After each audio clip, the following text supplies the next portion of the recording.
muito daqui das praias do Ataúro. Está perto fisicamente e longe, muito longe ainda para nós. O governo de Timor cessou os contactos físicos com Dili desde que veio para Ataúro. A ilha de Ataúro é, pois, desde 27 de agosto, a capital administrativa de Timor-Leste, no que diz respeito à soberania jurídica de Portugal sobre este território que fica a 16 mil quilómetros de Lisboa.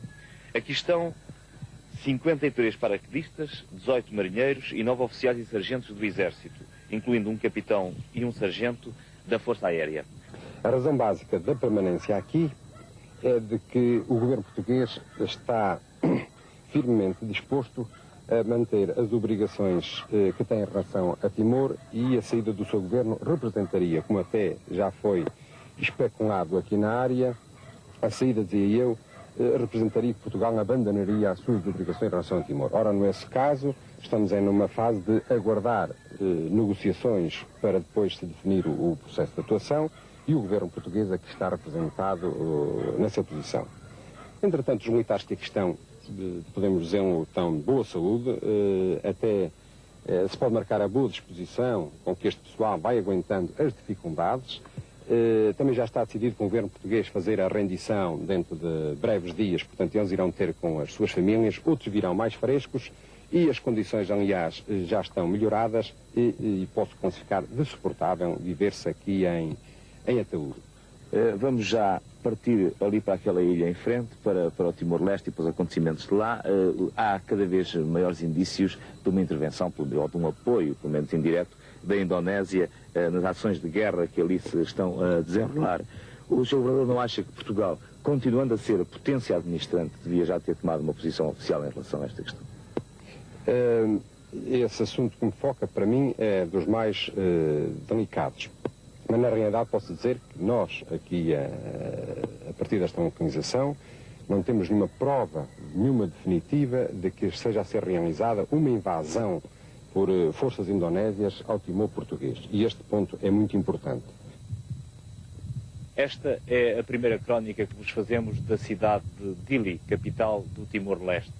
Dili era uma cidade que, em 11 de agosto deste ano, à data do golpe da UDT, teria cerca de 12 mil habitantes. Agora, possivelmente, terá metade, devido ao grande número de pessoas que a abandonaram, tanto para Portugal como para a Austrália e para a Indonésia. Quem chega a esta cidade e nada saiba do que aconteceu aqui desde há 2 meses, não adivinhará, à primeira vista, que Dili foi palco de uma luta sangrenta durante 7 dias, de 20 a 27 de setembro passado. Como únicos sinais da situação fora do normal, temos o recolher obrigatório entre as 19 e as 5 da manhã, a restrição ao consumo de eletricidade só é fornecida entre as 19 também e as 5 da manhã, e os patrulhamentos constantes por forças das FALINTIL, Forças Armadas de Libertação Nacional de Timor-Leste, que incluem o Exército e as milícias.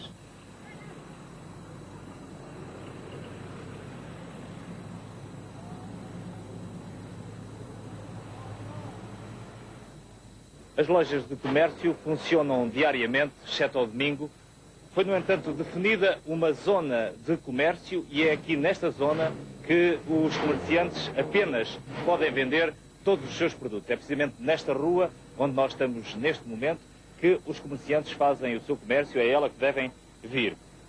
Melhor do que restrições ao consumo, deveríamos falar em um apertado sistema de controle do consumo dos produtos essenciais. Os consumidores deverão obter um visto da Comissão de Controle e Fiscalização Económica para comprarem arroz, milho, feijão, leite, manteiga e açúcar. São apenas estes os produtos essenciais que estão sujeitos ao apertado controle económico da Comissão de Controle e Fiscalização Económica.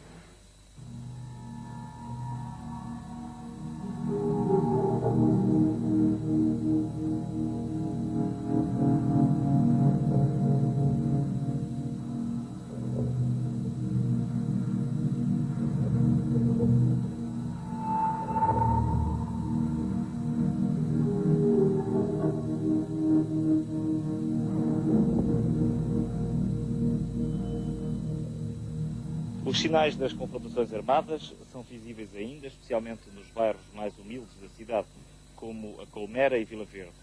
Aqui foram destruídas e incendiadas muitas casas de palapa. que ficavam dentro da linha de fogo, tanto da UDT como da Fretilin. Também a zona do Porto foi palco de cenas de violência. Apesar de definido como zona neutra e das negativas tanto da UDT como da Fretilin, caíram aqui no Porto algumas morteiradas que mataram populações civis e feriram alguns militares portugueses. Foi aqui no Porto que se concentraram as autoridades portuguesas e os militares que faziam a sua segurança, e daqui que o governador Lemos Pires saiu de barcaça em direção à ilha do Ataúro. A propósito das autoridades portuguesas, é curioso e significativo o facto de a bandeira portuguesa continuar hasteada em frente do Palácio das Repartições Públicas, isto é, o Palácio do Governador. Significativo do desejo expresso já pela Fretilin, oficialmente, de que Portugal aqui mantenha o seu representante. Foi-nos, aliás, e a propósito, referido o exemplo de Moçambique, isto é, em Timor, no Timor-Leste, haveria um alto comissário que faria a transmissão gradual dos poderes da administração portuguesa para o novo país, onde a Fretilin se considera o único interlocutor válido no processo de colonização em relação a Portugal. Não podemos negar e continuamos a afirmar a pé firme que Portugal é a potência descolonizadora e, portanto, tem as suas obrigações ainda inerentes em Timor. No Timor-Leste, podemos dizer que encontramos o povo em armas.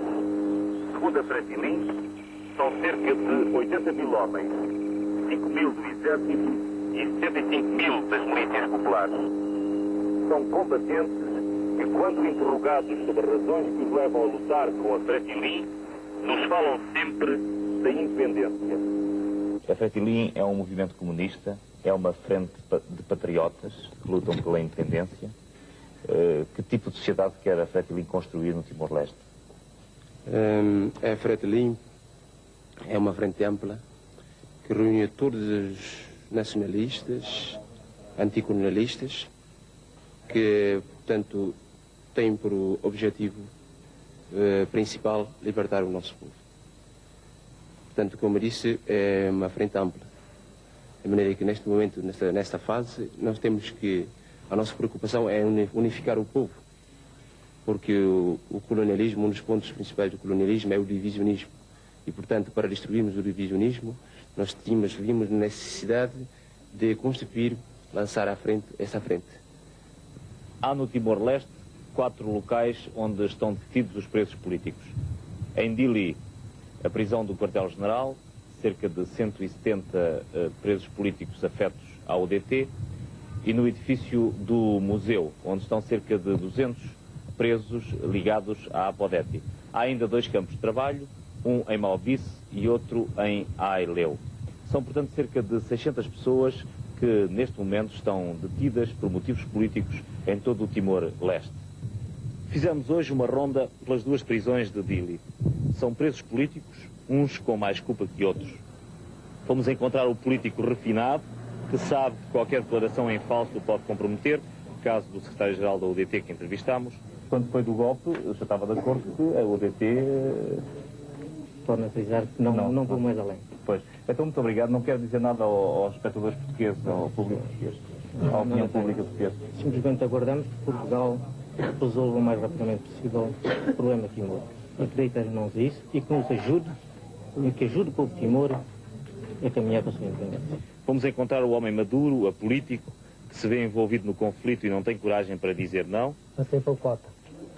Passou para o Cota, que é um partido monárquico. Exatamente. E porquê que foi para o Cota? Eu fui para Cota porque, enfim, a própria timorense é que pode levantar a cabeça para a sua terra.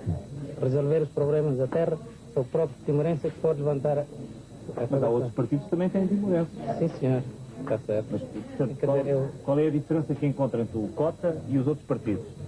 Quer dizer, o Cota tem... o Cota foi formado na metrópole. Nós aqui não podemos esclarecer melhor o que... Encontramos ainda o oficial português que, dignamente, não enjeita as responsabilidades da sua tomada de posição e reafirma as suas convicções políticas.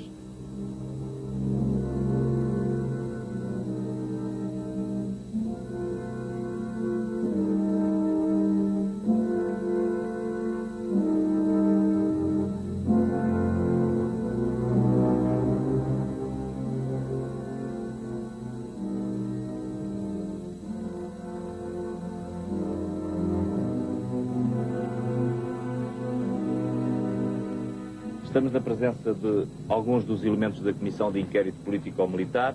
Vamos perguntar ao secretário-geral da Fretilin. Julgam que proximamente já terão resolvido, enfim, os problemas mais importantes? Quando é que prevêem que sejam todos julgados, digamos? Ou que os inquéritos sejam todos terminados? Bem, o inquérito está a funcionar como intenção primordial libertar os inocentes ou até mesmo os menos culpados, que estão, de certa forma, envolvidos na criminosa intentona da UDP. Segundo fomos informados, os casos mais graves virão a ser julgados mais tarde no Tribunal, quando estiver instituído e formado o governo que vai dirigir Timor-Leste.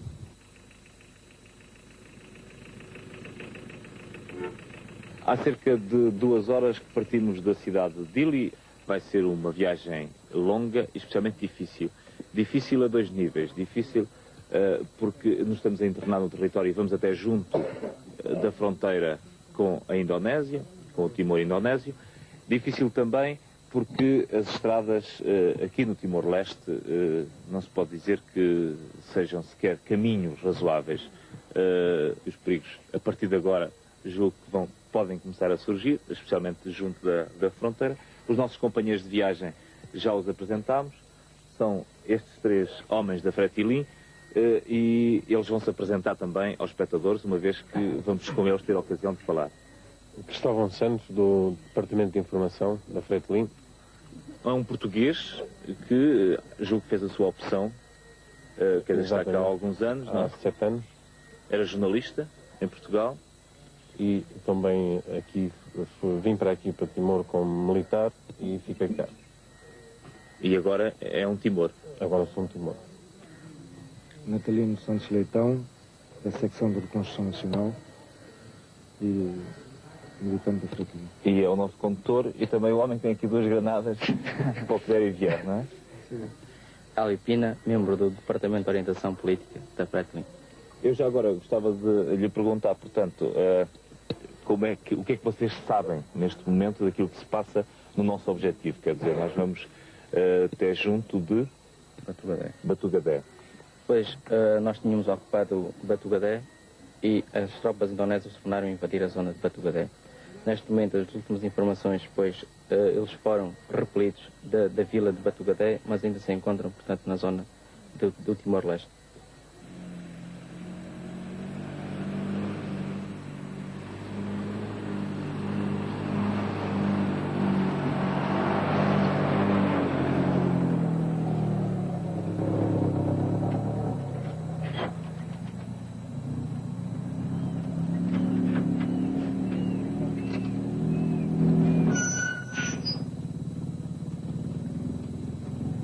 Mais ou menos a esta média que se faz a viagem até Batugadé, uma média de 4 ou 5 km à hora, por estradas como esta, que está-se a ver. O carro tem que fazer marcha atrás para continuar, vai dar uma longa curva até lá ao fundo, e por este pequeno apontamento podem ver das dificuldades que alguém sente ao tentar andar. Aliás, aqui em Timor, as distâncias, como nos foram ditas, não se medem por quilómetros, mas sim por tempo, por horas.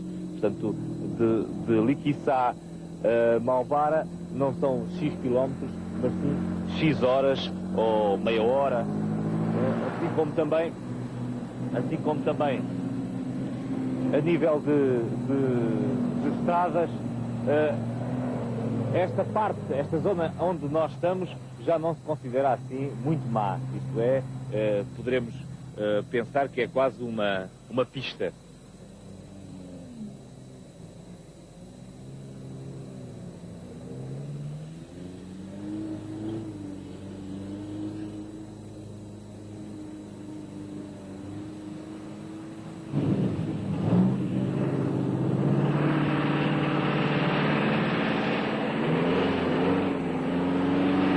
Uma das dificuldades que se tem a vencer, um tanto inesperada, o mar está aqui a poucos metros, encontramos a maré cheia, de forma que teve que um combatente passar a val e indicar o caminho, e vamos lá ver se os carros mais pequenos conseguirão passar também.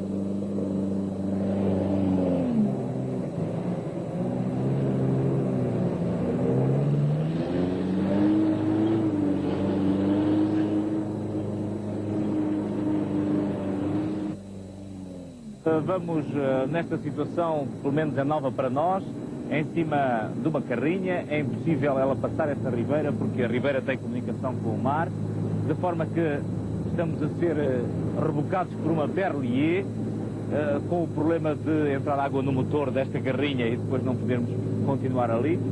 E assim julgamos dar-vos uma ideia da forma como se pode não andar no Timor-Leste. Bom, parece que conseguimos passar sãos, salvos e enxutos, de forma que vamos continuar a prosseguir a nossa marcha até Batugadé. Se o carro, entretanto, se o motor do carro, entretanto, funcionar, não tiver entrado para lá água, não é assim?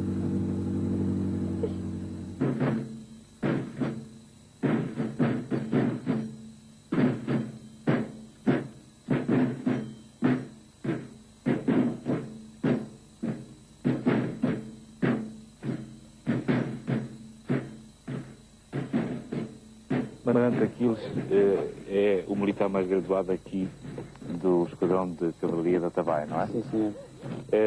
Está o senhor em pessoa a cuidar da educação física das crianças. Educação física, literária, alimentação e tudo o que é necessário ajudar o pessoal que pertencia ao antigo regular do meu pai.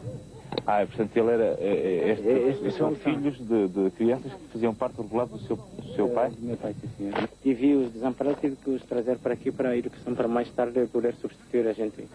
Pois, portanto, estes jovens, estas crianças estão a ser preparadas para a luta, não é?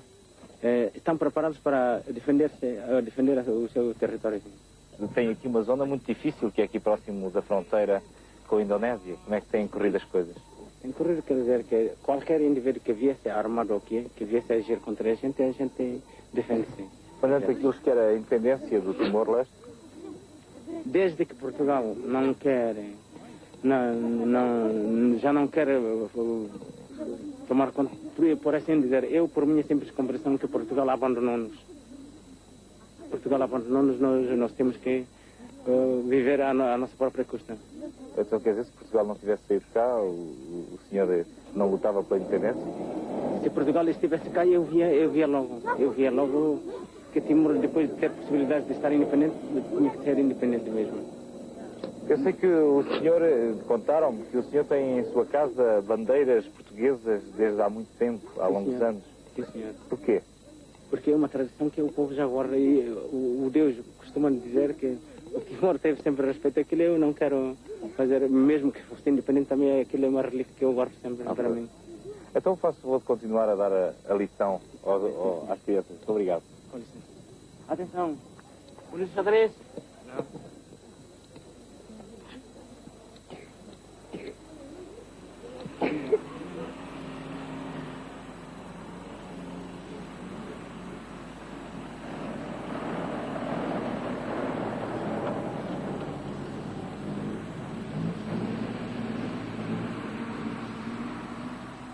14 horas de viagem, durante um dia inteiro, permitiram-nos ver que é a Fretilin, efetivamente, que controla esta zona do Timor-Leste. Esta temos a certeza que hoje ela o controla, tanto pela vontade com que vimos elementos da população deslocantes, elementos da população que faziam o sinal característico daqueles que são afetos à Fretilin, como também, precisamente, pela ausência de incidentes que se notaram durante esta longuíssima viagem.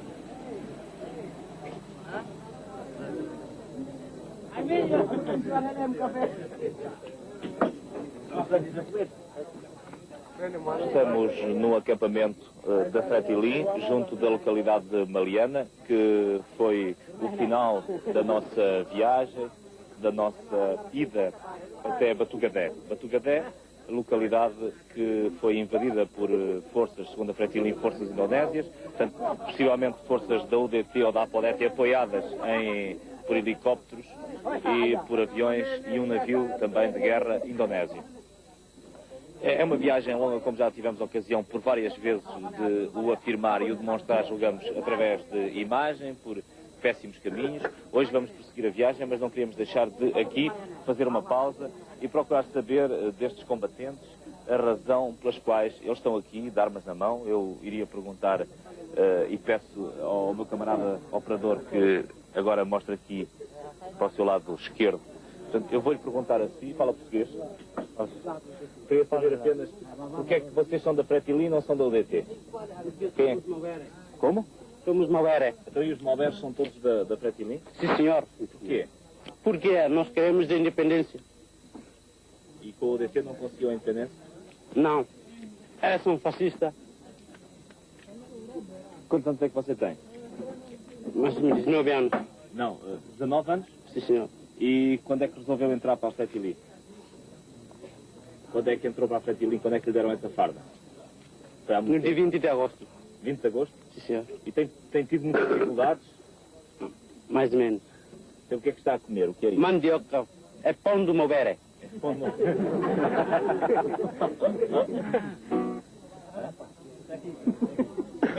é que fez isso? Como é que fez isso? Explique-me como é que arranjou. Para já tem aqui uma corda partida, não é? Mas como é que arranjou isso? Foi você que arranjou isso à mão? Não foi eu. Então? O camarada arranjou. O que é que isto quer dizer? Vigilância. Vigilância? O que é que fazem os homens da vigilância?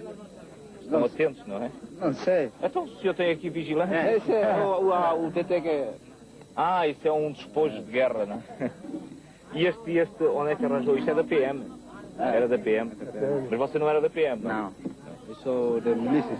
É das milícias? Muito bem. Agora vamos aí procurar. Vamos ali procurar. Por exemplo, vamos aqui falar com este senhor.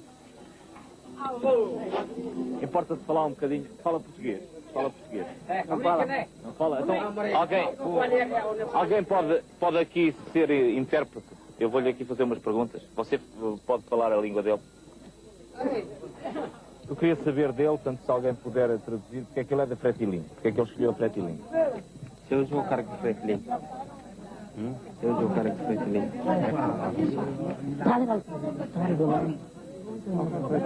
Por que é que foi? Podia ter ido para o outro sítio, porque é da Fretilin. O cargo Malberé, Timor. Ele quer Malberé porque ele é Timor. Escolho o Fretilin porque ela é Timor. Ele é Malberé. E quer a independência.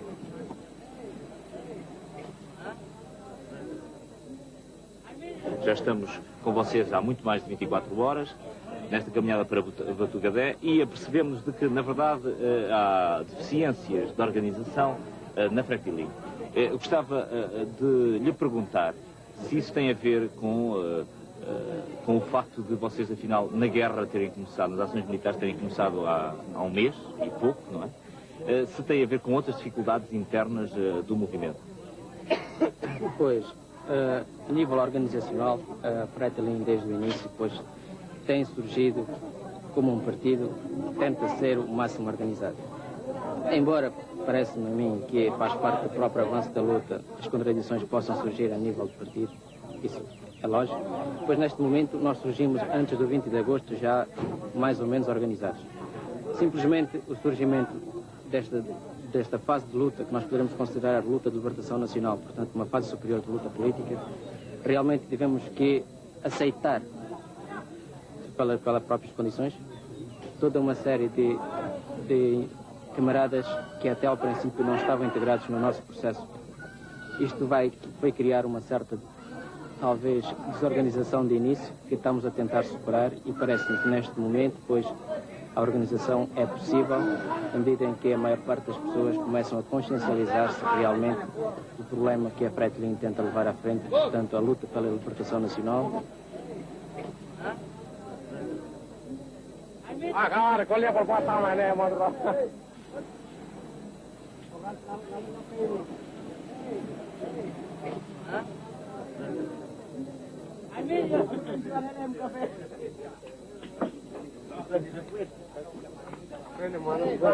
O ataque a Batugadé, inicialmente previsto para hoje à tarde, foi adiado. Adiado para as 3 horas de madrugada. Porquê? Podemos saber porquê? porque o tempo quer dizer, o tempo que foi combinado estava previsto para hoje, mas que o pessoal ainda não tinha. Chegámos tarde e ainda não tinha almoçado. Foi pré-combinado de que às 3 horas é um sinal de tirar, quer dizer, o sinal com dois tiros do morteiro, morteiro. Sim. E aqui começar a fazer um tiro pelo menos por volta de 1 hora. E os senhores sabem se eles são muitos ou não? O que é que sabem? Com aquele pessoal de ontem que viemos. Não, eu estou a dizer lá em Batugadé. Desculpe, mas são muitos, são poucos? Não sei, porque segundo me disseram o meu dia, de que o barco um barco indonésio de guerra, base de guerra, estava ali ancorado lá embaixo. Mas logo parece que o comando que deu conhecimento pelo rádio Racal, de que parece que alertaram o inimigo e então afastaram e agora já não estão ali as coisas do barco de guerra. Bom, então amanhã de manhã está a fazer conta de tomar um pequeno almoço a Batugadé? Ou sim, almoçar? Pelo menos às 3 horas e tal. Amanhã é aquilo, o pessoal vai tomar o pequeno almoço em Batugadé. Sim. Então fica com essa promessa sua. E, entretanto, nós às 3 da manhã aqui estaremos também para tentar acompanhar os combatentes da Fretilin até Batugadé. Sim, senhor. Os nossos estão lá quase a entrar lá por beira da Batugadé. Estão lá e depois os gajos de lá avançaram.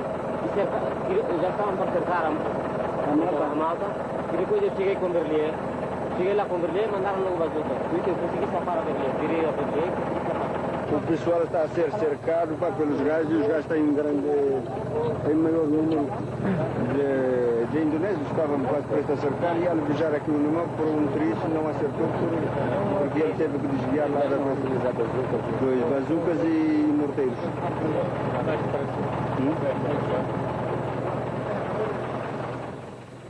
Senhores espectadores, bom dia ou má dia. Nós estamos aqui ainda em Balibó. A guerra começou há algumas horas, tiros passados, morteiradas, canhão, etc. E a verdade é que há poucos minutos fomos surpreendidos com 2 tiros de canhão que rebentaram mesmo aqui perto de nós. Estamos assim um pouco sem sabermos onde nos protegermos, senão aqui nestes restos de uma antiga igreja católica.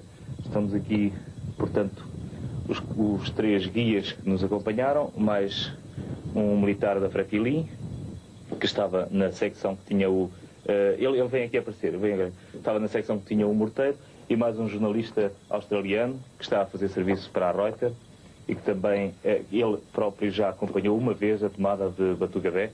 Nós parece que não é desta vez, uma vez que as coisas estão difíceis. Como viram há pouco, regressou uma Berlier e agora rebentou pela segunda vez um tiro de canhão, julgo eu, aqui ao pé.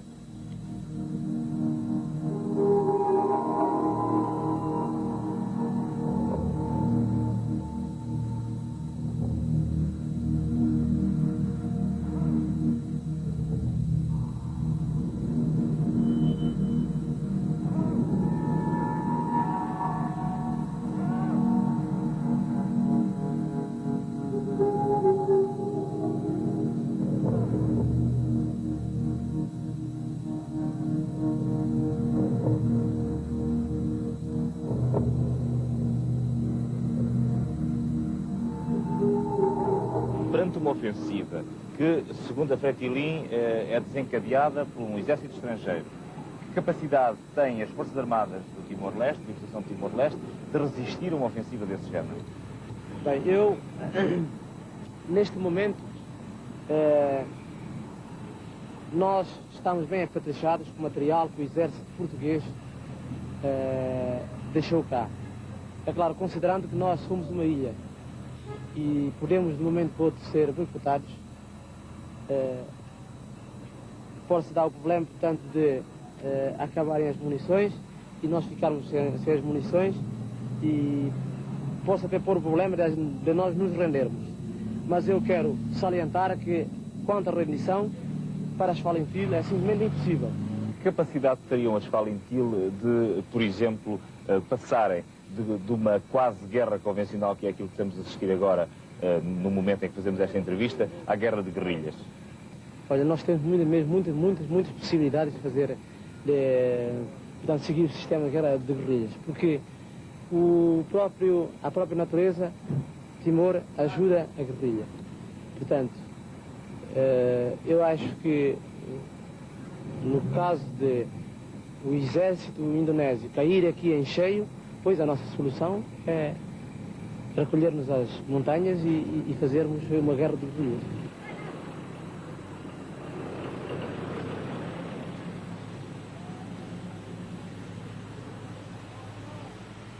Maquete de apontamento de voleibol. Senhores espectadores, estamos nas instalações de um antigo forte português, vê-se ali a ida ao canhão, há uma metralhadora escondida, soldados da Fretilin. Aqui funcionava um posto administrativo e temos aqui uma vista sobranceira a Batugadé. Batugadé, que era o objetivo final da nossa vida aqui e que é o objetivo das tropas da Fretilin, mais à esquerda do operador, por trás das cristas daquela árvore descarnada, há um pouco de fumo, é Batugadé. Batugadé está ocupada por tropas da UDT, apoiadas por forças da Indonésia, segundo a Fretilin. Para a esquerda de Batugadé, portanto, a partir de uma zona lá ao fundo da praia onde se vê areia e aqueles montes atrás, temos, portanto, para a esquerda, operador, por favor, para a esquerda temos a Indonésia, não é? Portanto, é a fronteira com a Indonésia, atrás destes primeiros montes é a Indonésia.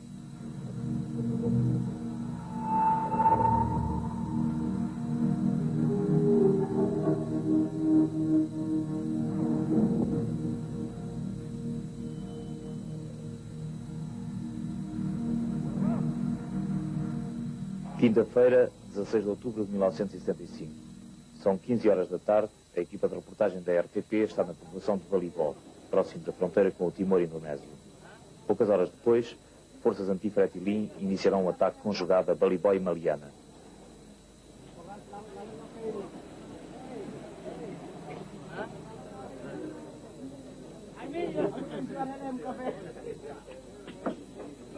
Soldados de segunda linha da Fretilin concentram-se na praça de Balibol na expectativa do ataque iminente. Em Balibol ficaram 5 jornalistas da televisão australiana que ali estavam há uma semana para filmarem ações de fogo. Segundo a versão indonésia, foram mortos nesta mesma casa onde vemos, ao lado de uma inscrição das Falantil, braço armado do povo Maober, a bandeira australiana desenhada por aqueles nossos camaradas. Deixámos-los bem dispostos a beberem cerveja. Os últimos soldados que os viram relatam que estavam a filmar o bombardeamento destes mesmos barcos sobre Balibol. Barcos de guerra indonésios que nós filmámos antes do ataque, desde o forte português que defende a povoação. Nós preparávamos para uma calma noite aqui nas instalações do Padre Bruno, que possui uma missão e uma escola primária para crianças, portanto, daqui de toda esta área, aliás, vêm de longe. Preparávamos para uma noite calma, quando, a partir das 11 horas da noite, nunca mais pudemos descansar. Estão a ouvir de novo os tiros. Aqui não sei para que zona é que será. O Hélio sabe que zona é que será essa. Destes tiros agora. Será? Será mesmo Maliana? Bom, portanto, Maliana é um dos redutos da Fretilin. É um reduto importante, já que fica a defender uma das zonas da fronteira onde normalmente se infiltram as tropas do movimento anticomunista. Portanto, o que vos podemos dizer é que depois dessa experiência de uma noite inteira em que víamos os clarões e cada vez se aproximavam mais os rebentamentos, não é nada agradável estar debaixo de fogo. Por outro lado, devido à completa falta de informação que temos, não nos é possível dizer se... Não nos é possível, portanto, aqui deve ser agora a resposta de Maliana, não nos é possível dizer se as tropas do movimento anticomunista ou da Indonésia, seja quem for, avançaram, ocuparão Maliana, não ocuparão Maliana, se estão próximos, se não estão próximos. No entanto, estes disparos, neste momento, dão-nos a ideia de que não digo corpo a corpo, mas realmente a fuzilaria entre as duas... Como veem lá ao fundo, não sei se é possível, estamos em contraluz, não sei se é possível, há uma fumarada que se leva de Maliana, é onde fica o quartel-general aqui no local. Esta barragem de artilharia não conseguimos entender se ela é de um lado, se é do outro, deve ser pergunta e resposta, digamos. A verdade é que os nossos camaradas da Fretilin começam a pôr a hipótese, ou puseram durante esta noite a hipótese, de avançarem. Nós ficaríamos aqui junto do Padre Bruno, uma vez que somos jornalistas, para ver se não nos aconteceria nada de especial. Chegou-nos agora a informação, há alguns minutos, de que realmente as tropas do movimento anticomunista teriam ocupado mesmo ali a vila de Maliana. Portanto, estão a 2 ou 3 quilómetros e os camaradas da Fretilin, que nos tinham guiado, o condutor e o elemento que nos tem sempre acompanhado, o Departamento de Orientação Política, resolveram fugir porque, evidentemente, se forem feitos prisioneiros, enfim, será completamente diferente do facto de, se nós formos feitos prisioneiros, possivelmente poderão ser mortos, não é? Até porque estão armados. Julgamos que esta ação será uma ação concertada, isto é, também em Balibó, por aquilo que ouvimos durante a madrugada, também em Balibó terá havido um contra-ataque do movimento anticomunista. Por nosso lado, combinamos com o Padre Bruno, ficaremos aqui nas instalações do Colégio do Padre Bruno, à espera daquilo que vai suceder. Partimos às 17h30 da missão de Maliana, sem guia, com cerca de 25 a 30 quilos às costas. Deixámos o restante material à guarda do Padre Bruno. O Padre Bruno, aliás, disse-nos que arranjaríamos guia num posto lá em cima. Era só subir uma garganta mesmo em frente. Subimos essa garganta, deambulámos e nunca mais víamos a casa de zinco de que nos falara o padre. Por sorte, encontramos uma patrulha de soldados da segunda linha da Fretilin que nos conduziram ao posto de Cailaco. E aí começou o suplício.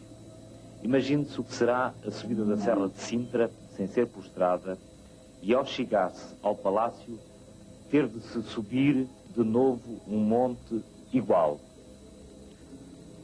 Foram 7 horas de caminhada, com material às costas.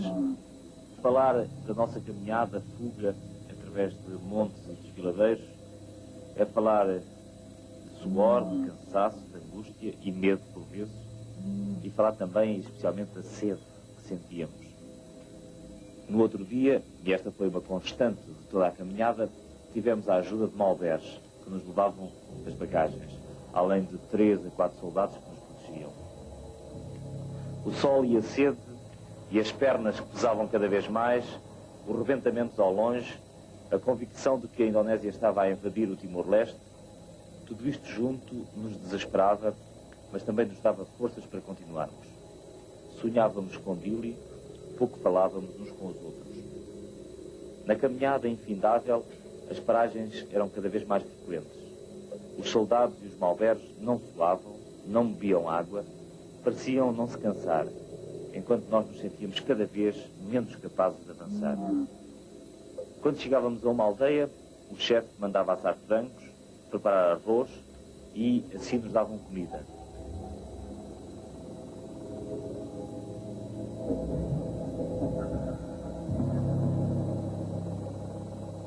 As mulheres, as crianças, eles próprios saíam das camas, que são camas de pau, duras, portanto, com uma esteira apenas por cima, e nós ali ficávamos. Era o melhor que cada aldeia, que cada casa tinha para nos oferecer. Mas para nós, e sinceramente, era uma dormida extremamente incómoda, que no outro dia nos deixava os ossos completamente partidos. Assim prosseguimos pelos desfiladeiros, e especialmente pelas colinas, pelos montes, os soldados e os nossos guias dizendo-nos sempre que era ali atrás a próxima paragem, mas ali atrás eram mais 2 a 3 horas, nós tínhamos de andar, por vezes com sede a apertar cada vez mais, e a própria sede e a própria água que nós bebíamos a fazer-nos mal. Na parte final da nossa caminhada, tivemos a ajuda de 3 cavalos. Um, porém, mandámo-lo imediatamente à ATSAB, a avisar o comandante das forças da Fretilin locais, para que nos pusesse à disposição, se possível, um carro para virmos imediatamente para Dili, que era o nosso paraíso sonhado. Ficámos, portanto, apenas com 2 cavalos. Um deles não podia com um dos nossos camaradas, o Teófilo, do som. Por isso mesmo, ele, com a sua inventiva, arranjou maneira de ser puxado pelo cavalo. O outro estava à disposição de 3 de nós, o que, naquela altura, era muitíssimo pouco. Falar-vos, portanto, da nossa viagem é falar-vos da dificuldade. Julgamos que as imagens traduzem, embora as imagens tenham sido apenas obtidas durante o dia e de noite nós continuássemos também a subir, as imagens traduzem um pouco daquilo que era o nosso cansaço, o nosso desespero e, por vezes, o nosso medo. Uma imagem nos ficou de toda esta caminhada longa e difícil, quando já nos aproximávamos de Atsab, quando, portanto, Dili já não parecia assim uma esperança perdida, mas uma coisa concreta que cada vez mais se aproximava, nós tivemos de parar no carro em que já íamos, porque, no meio do caminho, alguns homens nos esperavam com uma cafeteira de café e vários copos de café. Esta imagem traduz aquilo que é o povo Maubert. Esta imagem é para nós a melhor recordação que trazemos da longa, difícil e inesquecível ao mesmo tempo caminhada que fizemos por montes deste país que, podemos afirmá-lo, cujos habitantes querem, na verdade, ser independentes.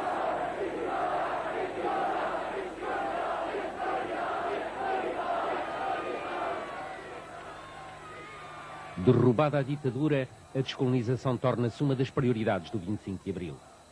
Mas quando existem várias prioridades, é sabido, algumas têm de ser prioritárias. No Portugal revolucionário de 1974 e 75, o esforço das linhas políticas e militares que acabariam por triunfar no país concentra-se em dois objetivos. Impedir o Partido Comunista Português de controlar por inteiro o aparelho de Estado, no plano interno, e, no plano externo, acompanhar a descolonização das suas duas megacolónias, Moçambique e Angola. Tudo o resto acaba por cair no domínio do acessório. E aí caiu, com efeito, o destino de Timor. Pequeno território geograficamente enclavado no imenso arquipélago da Indonésia e que nunca reclamara a independência, Timor importa as ideologias dominantes em Lisboa. Surgem três partidos. A União Democrática Timorense, que defende um processo de autonomia progressiva, a Associação Social Democrática Timorense, mais tarde Frente de Libertação de Timor-Leste, Fretilin, de tendência marxista, que preconiza a independência, e por fim a Associação Popular de Timor, a APODETI, que defende a integração do território na Indonésia. Perante a apatia de políticos e militares, em Lisboa e em Dili, a UDT e a Fretilin envolvem-se numa guerra civil que preocupa ao mais alto grau a Indonésia e os Estados Unidos e que servirá de pretexto para a intervenção militar.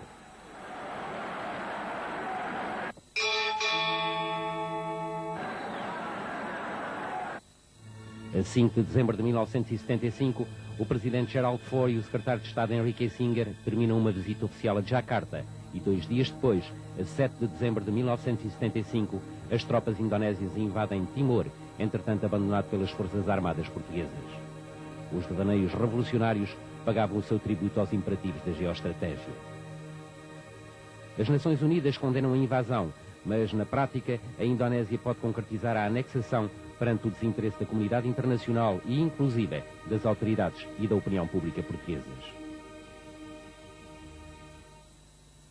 De 1975 a 80, neste longo lapso de tempo feito de cumplicidades e de traições, a Indonésia massacra entre 250 mil a 300 mil timorenses.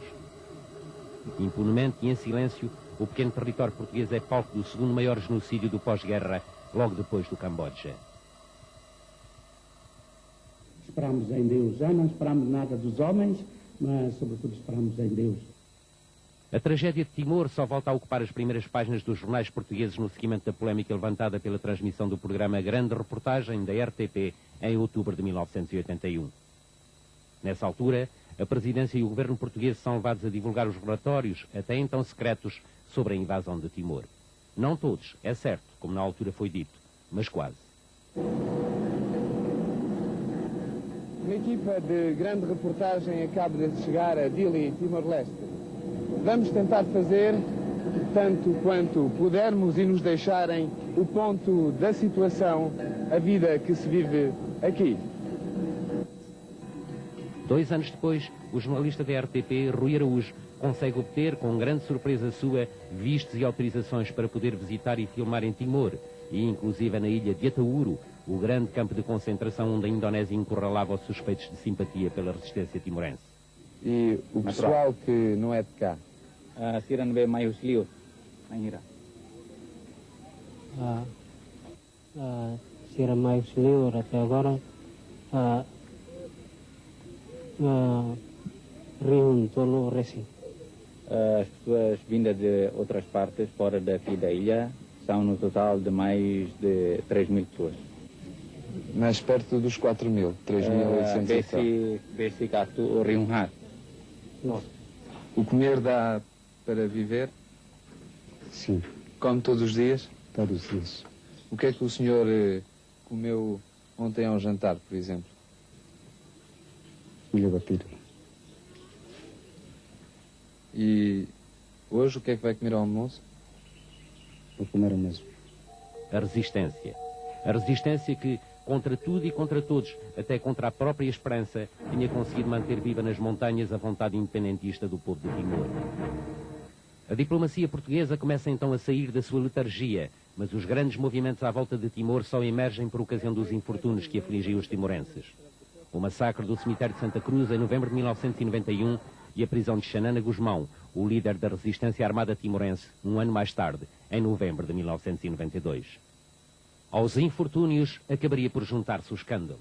O semanário O Independente revela que oficinas portuguesas repararam motores de helicópteros indonésios, facto que origina a apresentação de uma moção de censura parlamentar por parte do Partido Comunista Português.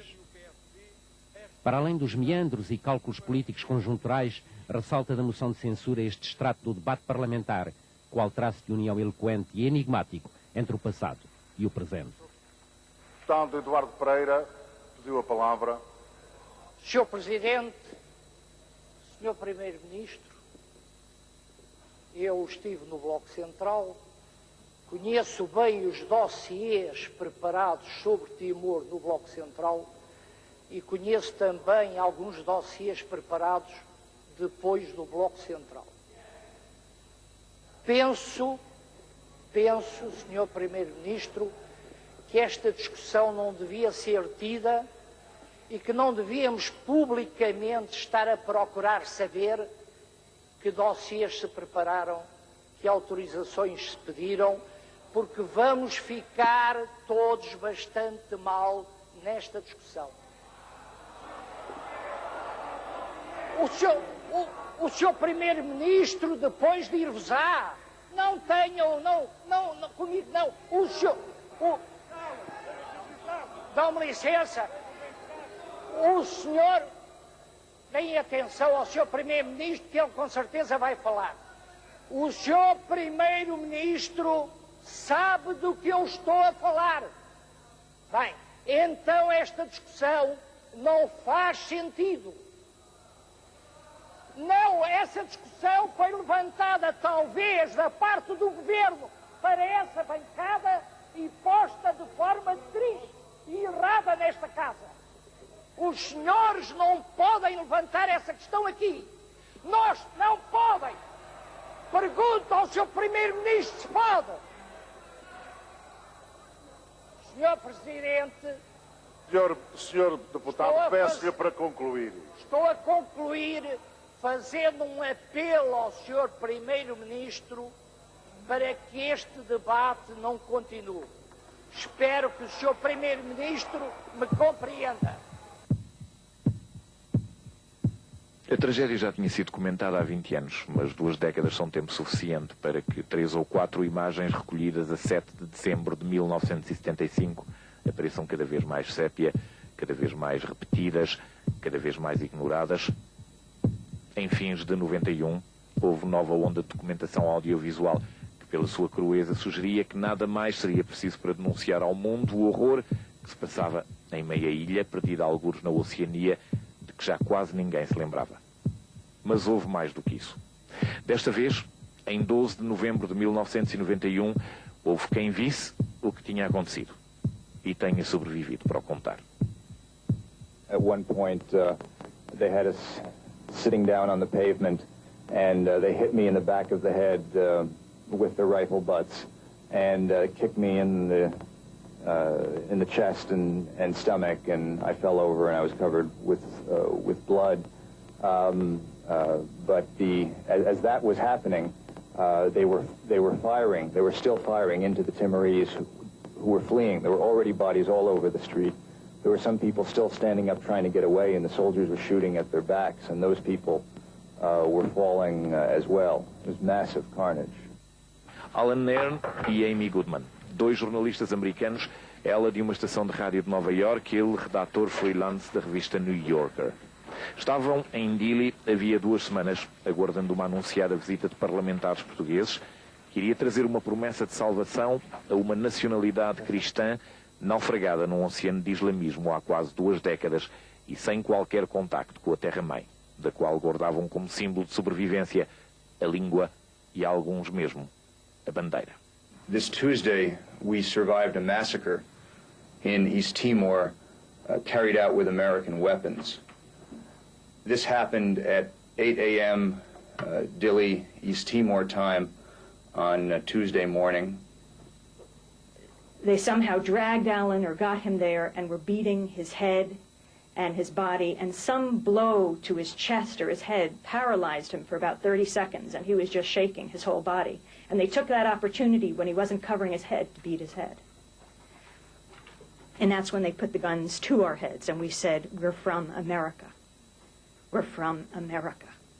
A conflict, a killing ground in a remote area of the Far East is just beginning to get the world's attention. That is because Western reporters were inside Indonesia when soldiers opened fire on a group of civilians. It happened last week in East Timor, a former Portuguese colony where up to 200,000 people had died from massacres and famine over the last 16 years. Barry Peterson narrates a report. It all began with a prayer. Catholic Mass for a student killed in a demonstration against the forced rule of Muslim Indonesia. East Timor was seized in 1975 by Indonesian leaders, fearful that the spirit of independence might spread to other Indonesian-ruled islands. America accepted Indonesia's takeover. The United Nations did not. On this day, protesters, including women and children, challenged the military by marching to a nearby cemetery. Suddenly, and without provocation, say Western reporters, the street became a killing field. The soldiers issued no warning. They simply rounded the corner in formation and opened fire on the crowd, mowing people down with their M16s.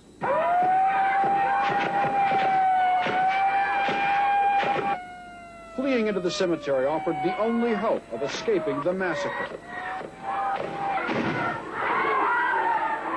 These pictures, seen tonight for the first time in America, have sparked outrage in Europe and calls for an investigation by the United Nations. Foreign intervention, say those in East Timor, is our only hope. Indonesia wants to avoid that. It's an internal affair, insisted one military official today. After this day's internal affair, Indonesian soldiers searched for survivors, beating and then arresting them. Perhaps 100 were gunned down, 300 wounded. This young man was among those badly hurt but unable to get any medical care. He died moments later. There is nothing new about this kind of killing, say those in East Timor, just that this time there was someone here to see it. Barry Peterson, CBS News, London. The reason we were there was that a UN Portuguese delegation was going to be going to East Timor on November 4th. The Timorese have been waiting for this for 16 years. The idea was that Portuguese would come and they saw it as investigate human rights abuses, and that something then would happen. There would be some kind of plan then for East Timor. The UN brokered this over the summer, the agreement that the Portuguese would go. E mesmo agora, quase 4 anos passados, ainda há sem dúvida uma série de explicações a dar do porquê do cancelamento da visita dos parlamentares portugueses, agendada como ela estava para princípios de novembro de 91. A visita tinha sido negociada em Nova Iorque no âmbito das Nações Unidas por representantes de Portugal e da Indonésia. Os indonésios, após algumas reticências, tinham aceito que os parlamentares de Portugal levassem consigo uma comitiva de respeitáveis jornalistas portugueses, entre eles Rui Araújo, da RTP, que em meados da década de 80 foi o autor de um documentário filmado em Timor-Leste sobre o drama da ocupação indonésia que chocou a opinião pública em Portugal e foi utilizado no estrangeiro como documento denunciador da brutalidade do regime de Jacarta. Os indonésios tinham já aceito que Rui Araújo integrasse a comitiva, bem assim como estava garantida a cobertura por uma série de jornalistas estrangeiros, alguns dos quais, como os americanos Alan Nerney e Amy Goodman e o australiano John Pilger, já se encontravam em Dili. Tanto que puderam documentar, em som e imagem, o terrível massacre de 12 de novembro de 91.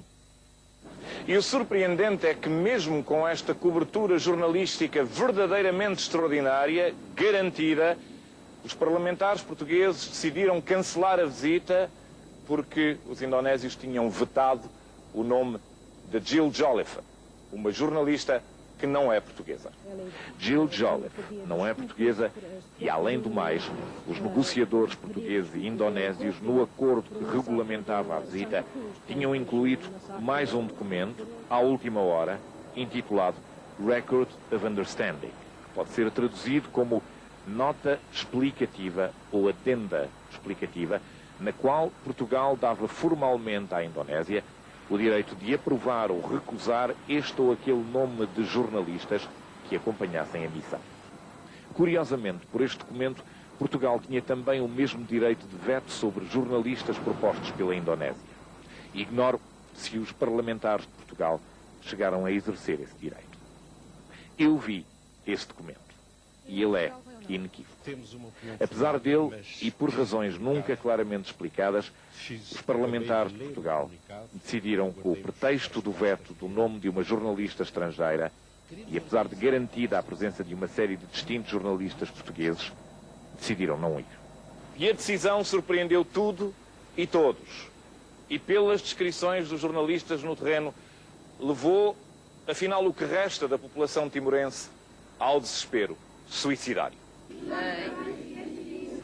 Mas se os parlamentares não foram à Indonésia, pelo menos vieram à América, numa missão destinada, segundo eles próprios, a sensibilizar opinião pública, governo e órgãos de informação americanos. Eu, tanto quando consultei o programa que vos é proposto para esta vinda aqui, vão pregar um bocado aos convertidos já. Há algum setor que tenha tido uma certa animosidade até aqui que vai ser objeto da vossa atenção? Não direi que alguns dos nossos interlocutores não são já convertidos, mas o facto de estarmos aqui presentes, podermos falar com alguns que não são tão convertidos como isso, é um sinal da nossa intenção de fazer chamar a atenção para a problemática de Timor-Leste e ainda mais de mostrar a sintonia de todos os órgãos de soberania na defesa do povo timorense. No que respeita ao Parlamento, o Parlamento está disposto a tentar enviar outra delegação lá? Já foi dito pelo Governo que há agora um novo processo e, portanto, a delegação que esteve para ir a Timor-Leste caducou.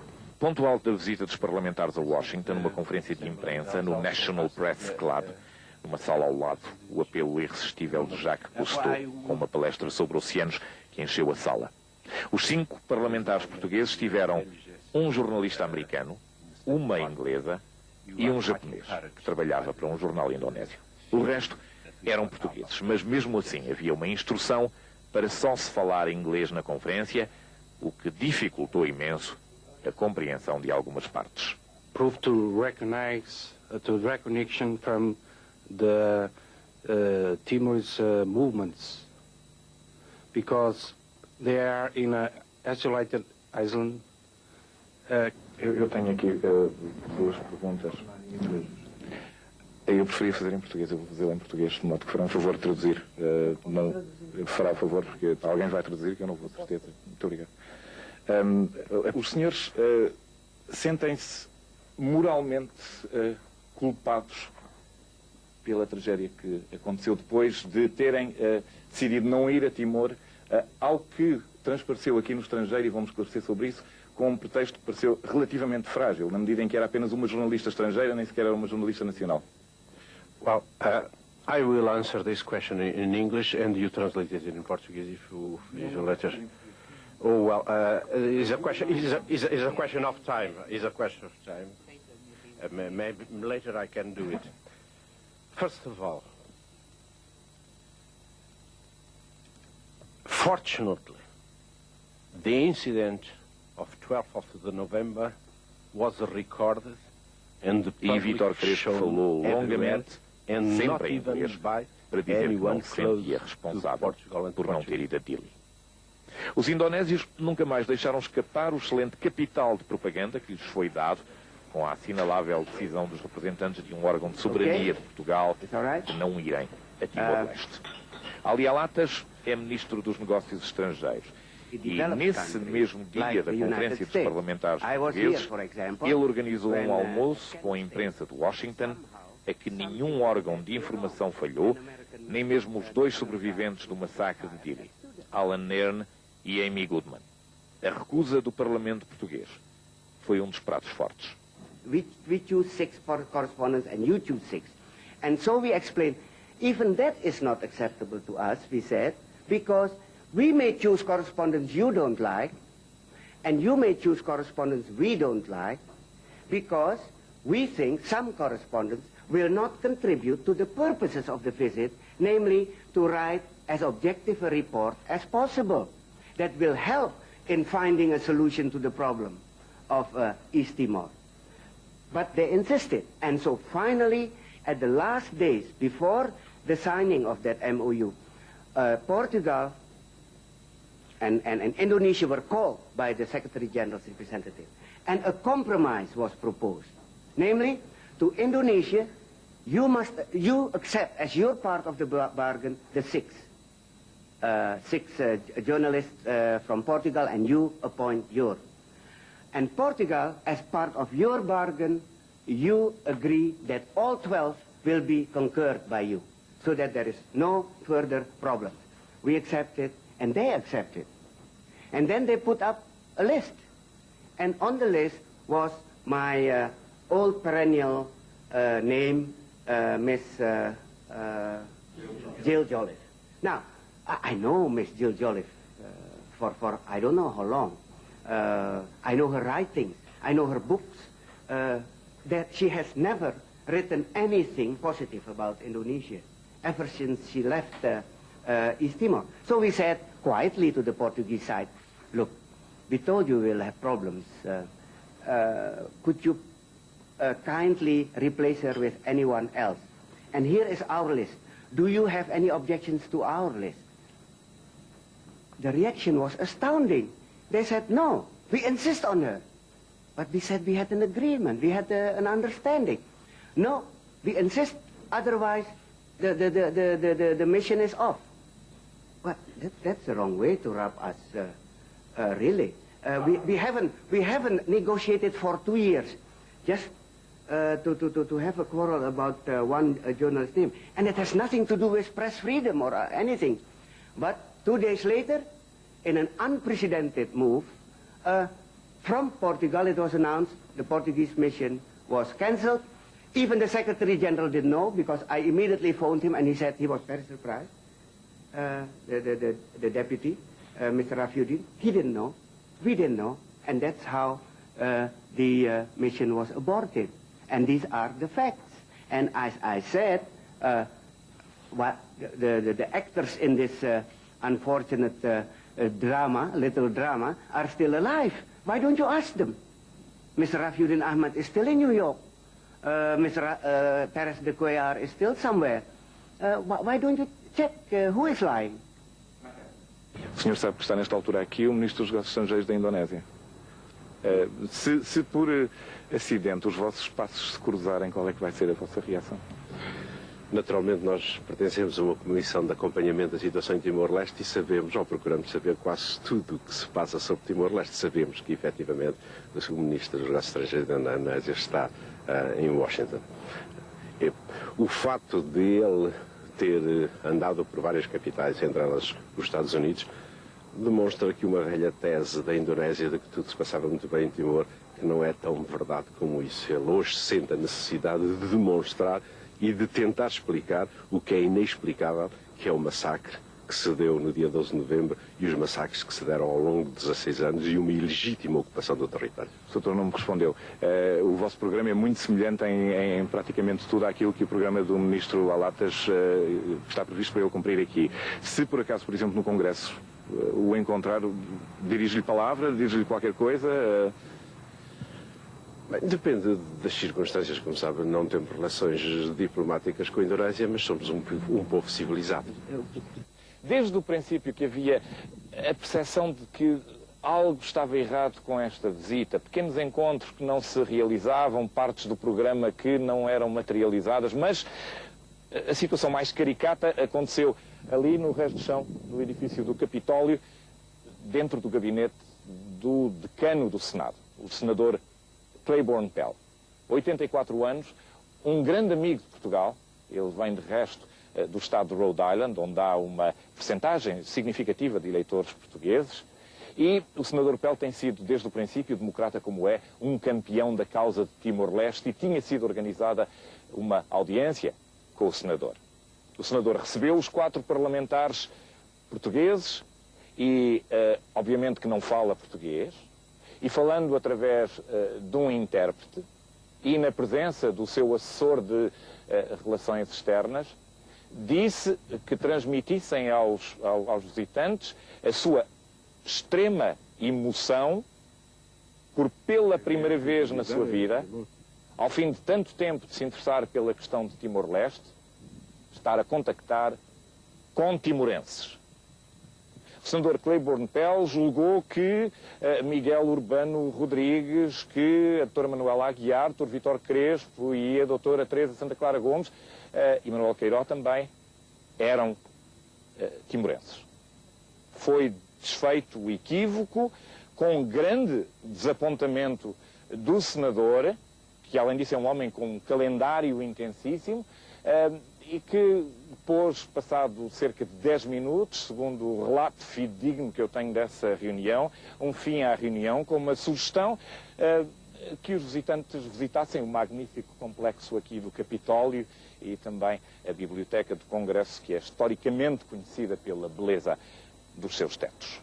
Por fim, houve uma conferência de imprensa na Embaixada de Portugal, na qual houve 2 atitudes bem distintas. De um lado, Vítor Crespo e Manuela Aguiar, defendendo o sucesso da viagem.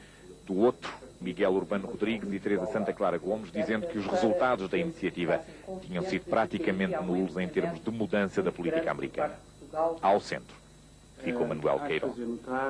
Esta atitude manifestou-se depois em Lisboa, com a Lusa a dar conta desta divergência de opinião e com alguns parlamentares a culparem a informação pela fraca cobertura da sua visita à América. Uma onda de consternação sensível pelo aparelho legislativo norte-americano com as notícias que iam chegando de Timor-Leste. Senadores e representantes republicanos e democratas escreveram inúmeras cartas ao presidente Bush protestando contra aquilo que tinha acontecido em Timor-Leste e exigindo a adoção por parte dos Estados Unidos de medidas realmente enérgicas para penalizar a Indonésia pela maneira como estava a conduzir esta ocupação ilegal de um território estrangeiro. Aqui, na Câmara dos Representantes e no Senado, foram realizadas 2 comissões de inquérito separadas, foram chamados a depor os 2 americanos que tinham testemunhado o massacre e chamados também representantes de organizações humanitárias norte-americanas. O Senado e o Congresso pediram ao Departamento de Estado, nessas 2 ocasiões, que enviassem também representantes seus para explicitar claramente a política externa norte-americana para com Timor-Leste e para com a Indonésia. Nessas 2 ocasiões, o governo, com um pretexto ou com outro, declinou o convite. A nível das instituições americanas, o problema de Timor-Leste foi, pela primeira vez, levado a uma conferência de imprensa no Departamento de Estado, no próprio dia em que foram conhecidas as notícias da matança de Dili. Era dia 13 de novembro de 1991, uma sexta-feira. On an alleged massacre in East Timor this morning, in which the numbers vary from 20 to 50 people killed, 2 American newsmen badly beaten, Mr. Alan Lairn and Ms. Amy Goodman from WBA Radio New York, and he's a writer for the New Yorker magazine. This is supposed to have taken place this morning close to Dili, East Timor.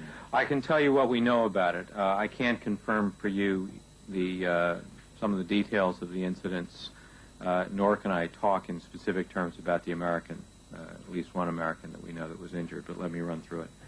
According to reports reaching our embassy in Jakarta and from the wire services, a violent incident occurred on Tuesday morning in Dili, the capital of East Timor.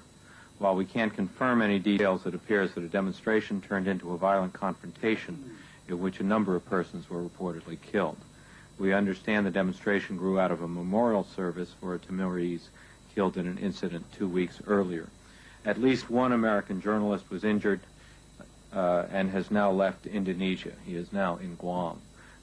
We don't have a Privacy Act waiver for him, so there's no more detail I can provide you on that individual. We do understand that the situation in Dili is now calm. Estimates of the number of persons reportedly killed vary widely. We understand the injured also included several citizens of other countries as well as numerous demonstrators and members of the Indonesian security forces. We certainly regret the violence and we look forward to a more complete report of what took place. We have discussed the situation with the Indonesian authorities and we have urged them to conduct a prompt and full investigation.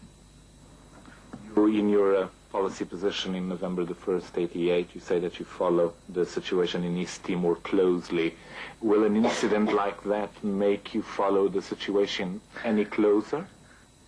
As I said, we're following this particular situation closely. We've been in touch with the Indonesian government. We're looking forward to hearing more from our embassy about the situation. Nos dias que seguiram, os pormenores iam chegando, por vezes, com alguma dificuldade. You are updated on the massacre in East Timor. Do you have any figures at the moment?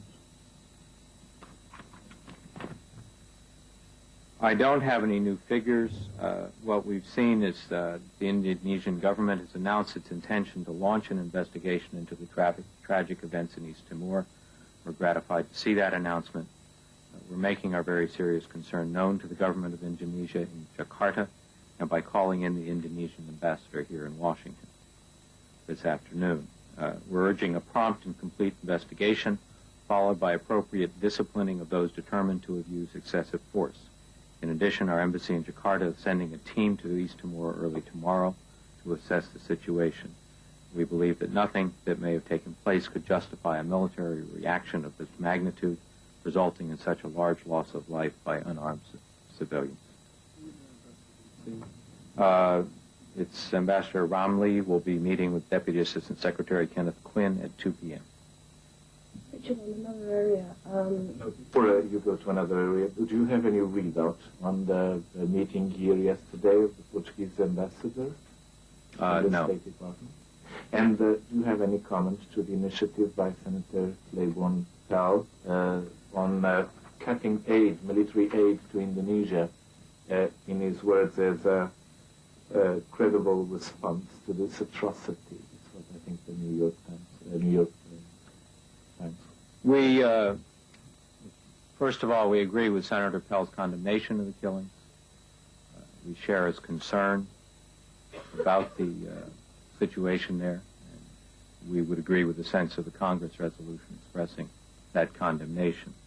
Our military assistance program is, in fiscal year 1992, is a request for $2.3 million. It's entirely for the training and education of Indonesian military personnel, and we think that a continued and well-focused military assistance program for Indonesia can contribute to the professionalization of the Indonesian military, and these kind of programs expose the trainees to democratic ideas and humanitarian standards. Do you have any doubt on yesterday's meeting here between the Indonesian ambassador and somebody in the department in connection with Tuesday's massacre? No, I didn't do one because I think we ran through in advance the issues that we were going to raise. Do you have any further details coming from the mission from American embassy in Jakarta that is supposed to have gone to East Timor? No, I don't have any further details at this point. I would like to just two comments. Congressman Tony Hall, commenting on the massacres, says, and these are his words, that Indonesia's illegal takeover of East Timor and Iraq's invasion and occupation of Kuwait are situations with a certain parallel. Would the department comment on this?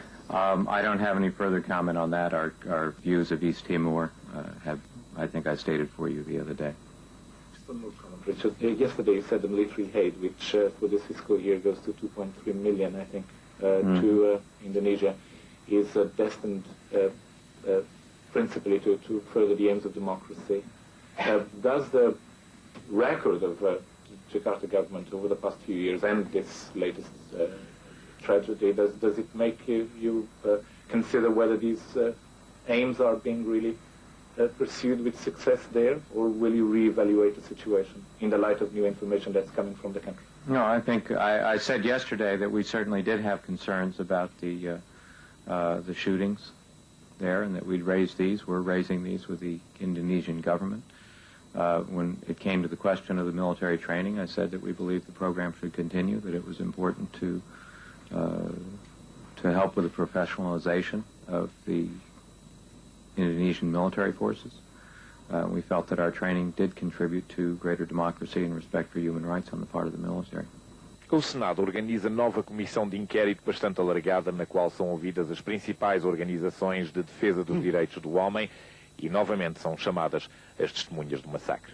Até aqui, formalmente, o Departamento de Estado em Washington ainda não tinha chamado Alan Nairn e Amy Goodman. On Haiti, please. Yes. I'm going to do Haiti right now. On Question on Timor. The two journalists that testified today on the Hill said that they hadn't been approached by the State Department for debrief on their experience. Could you confirm that?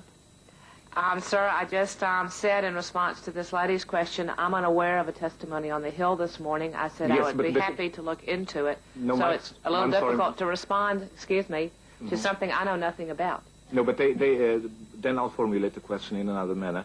Has the State Department approached the two witnesses of the massacre 3 weeks ago for a debrief, a formal I do not debriefing? know. I will be happy to look into this for you. Thank you very much. George, you want to do Haiti? E nessa mesma noite, os dois jornalistas americanos foram pela primeira vez ouvidos na sede da diplomacia dos Estados Unidos. Nessa altura, em frente à Embaixada da Indonésia em Washington, havia frequentes manifestações contra o regime. Havia a secreta Indonésia também a fotografar jornalistas. E havia surpreendentes pedidos de esclarecimento de quem por lá passava. Peter McQuire é um académico que nada sabia sobre Timor. Ficou a saber alguma coisa. Portugal actually abandoned it? I mean, there was no Portuguese government there when it was taken over by the Indonesian? Or was there a Portuguese government there? I would ask you to address that question to the Portuguese government, but that's basically the issue. They had been abandoned. In other words, they just walked away from the colony. Entretanto, os indonésios nomeiam uma comissão de inquérito sobre o massacre de Dili e no Departamento de Estado. A comunicação com Margaret Detweiler, a porta-voz, começa a ser realmente difícil. Os americanos estavam irritados. December the 4th, you actually said here that the Libyan Commission of Inquiry into the Pan Am accident didn't warrant your confidence because it was a Libyan commission investigating a Libyan affair. Right. Why this Indonesian commission investigating an Indonesian affair justifies your confidence as you have expressed it so far? I don't believe that I expressed my confidence. I believe what I expressed was the facts as they are on the ground. I did express the United States has continuously condemned these tragic killings. I have said, as I do in many countries, when a process is going on, I acknowledge the process is going on. I said we will be watching it very closely, and we are. You don't actually express formally your confidence on the Commission of Inquiry at the moment. Did I read you correctly on what you said? What you read me correctly as saying is that the United States government continues to press the Indonesian government for a complete and credible investigation by the Interagency Investigatory Commission. The ambient that surrounds this investigation, the composition of the commission, does it satisfy at the moment the United States? Are you at ease that the thing is being conducted properly? Or do you have reservations? I will continue, sir, to characterize our position on this matter as I have. I've restated it again twice today. The United States has condemned these killings. The United States, I have just told you again, will continue to press the Indonesian government. I don't know how much fuller I can be for you. This is our politics. The matter of the confidence or not that you have on what's happening there. If you're satisfied with the way that things are going, the last time you addressed this was about 10 days ago. Ever since, haven't you had any This investigation, sir, is continuing. It is no different. There's a current investigation, for instance, you haven't asked me about, in Mexico. That is going on concerning those killings. I do not stand here and interject myself in the middle of investigations, whether it's Indonesia, whether it's El Salvador, whether it's Mexico, or wherever it's taking place. I'm acknowledging that this is going on. E, finalmente, quase 2 meses depois do massacre de Dili, o governo americano aceitou, por assim dizer, sentar-se no banco dos réus da comissão de inquérito nomeada pelo senador Pell na Comissão de Relações Externas do Senado norte-americano. Foi um acontecimento seguido com enorme excitação pela comunidade diplomática portuguesa e pelo governo português. O Estado-Maior da Embaixada de Portugal em Washington veio aqui ao Capitólio sentar-se tão próximo da frente quanto possível na sala onde ia decorrer o inquérito, o que foi um erro notável. Nunca, na história das relações entre Portugal e os Estados Unidos, Portugal foi tão insultado como na declaração do secretário de Estado adjunto Kenneth Quinn sobre Timor-Leste. In 1991, East Timor received about $170 million in Indonesian government grants. The $170 million, one might note, is in nominal terms almost exactly 100 times the average yearly development expenditure for East Timor in the last days of colonial rule, all of which was in the form of repayable loans. The results of such investment are striking. In 1974, after 4 centuries of colonial rule, East Timor had 47 elementary schools, 2 middle schools, 1 high school, and no colleges. Now, it has 574 elementary schools, 99 middle schools, 14 high schools, and 3 colleges. In 1974, East Timor had 2 hospitals and 14 health clinics. Now it has 10 hospitals and 197 village health centers. In 1974, East Timor had 100 churches. Today it has 518. In 1974, East Timor had 20 kilometers of surfaced roads, all within the city of Dili. Now it has 428 kilometers throughout the province. In 1974, East Timor was plagued with endemic poverty. Today, poverty remains a problem, as it does elsewhere in that part of Indonesia, but starvation is extremely rare. The missing economic element is sufficient employment to fulfill rising expectations of newly educated youth. But new business investors insist on a peaceful environment, and that remains problematic until the East Timor issue is fully resolved. A Casa Branca sempre desenrolou a carpete vermelha para os presidentes da Indonésia. Sukarno foi aqui recebido por Kennedy e Suharto, por assim dizer, praticamente todos os mandatos têm feito aqui uma visita oficial. A informação que cobre as atividades do Presidente dos Estados Unidos na Casa Branca. E essa tem sido notavelmente indiferente ao que quer que se passe na Indonésia no que respeita aos direitos do homem, não só na questão de Timor-Leste, mas em muitas outras áreas onde o regime indonésio tem um comportamento altamente questionável. Desde Kennedy que o regime de Jakarta é objeto de grandes manifestações de apreço por parte de presidentes norte-americanos. Com Nixon, Ford, Carter, Reagan e Bush a situação não se altera e, de facto, a extrema importância da Indonésia é constantemente exaltada em discursos presidenciais devidamente registados nos anais históricos americanos. E tudo isto a dar corpo à teoria de que os americanos tinham concordado, talvez até encorajado, a ocupação Timor-Leste, em 1975. Henry Kissinger era secretário de Estado. Omnipotente, dizia-se, na formulação e execução da política externa. Nas suas publicações e discursos, Kissinger gosta de citar um diplomata da presidência de Truman, Dean Acheson, como dizendo que o bom secretário de Estado é aquele que sabe quem é o seu presidente. Kissinger sabia.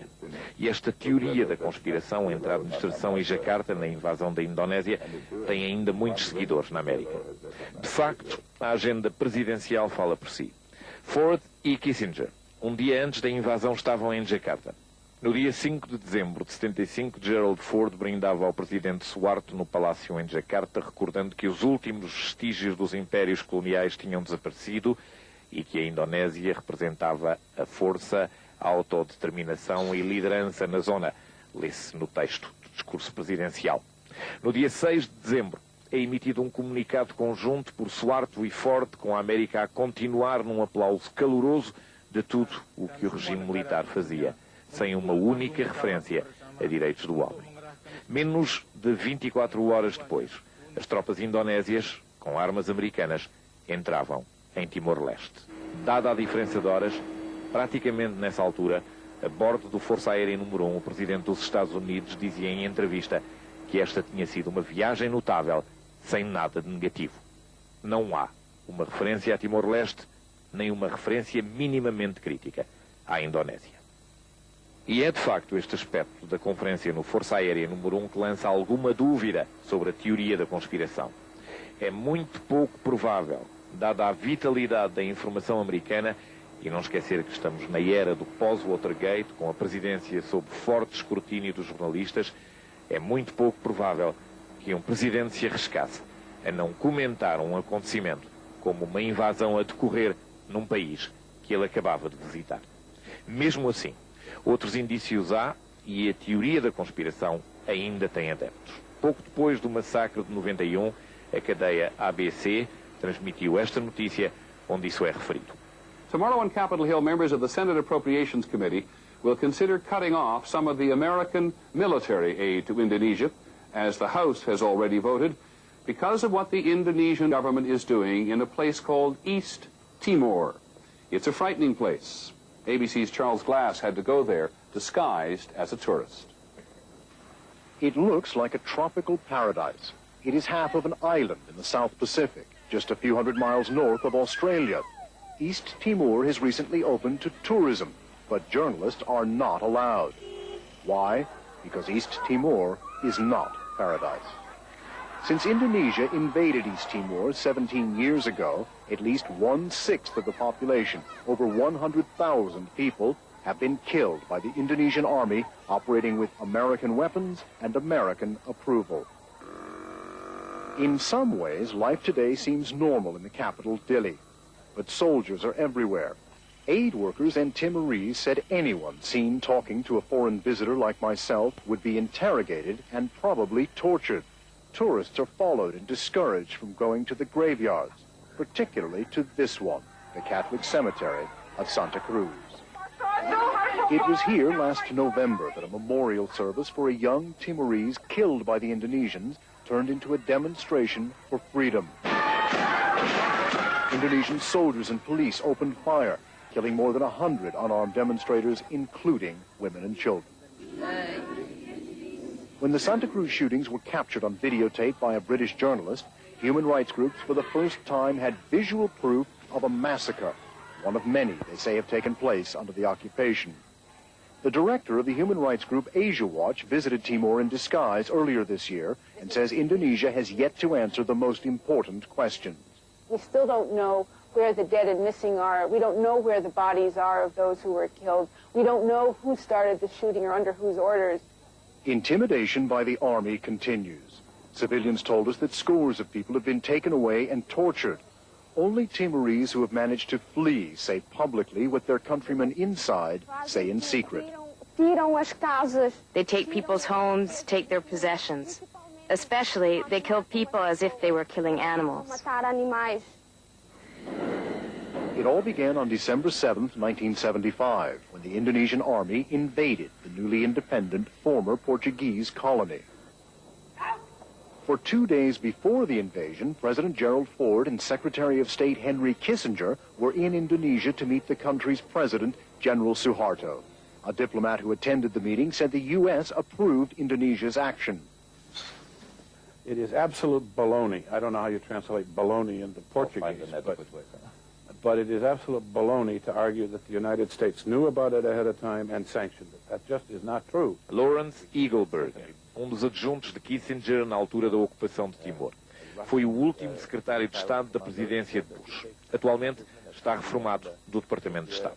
Eagleburger e Philip Habib foram os interlocutores de Kissinger na única reunião do Departamento de Estado onde se sabe que se falou de Timor-Leste. Uma ata secreta de uma reunião é o único documento do Departamento de Estado dessa época onde confirmadamente são discutidos alguns aspectos da invasão. Kissinger convocou esta reunião por alguém do Departamento de Estado lhe ter mandado um telegrama durante uma viagem em que se levantavam questões sobre a legalidade da Indonésia utilizar material de guerra americano na invasão e ocupação de Timor-Leste. Este documento é inédito. Foi conseguido em fins de outubro pela publicação liberal americana The Nation. Foi parcialmente publicado em Portugal pela revista Grande Reportagem na edição de janeiro de 91. Philip Habib morreu há 2 anos.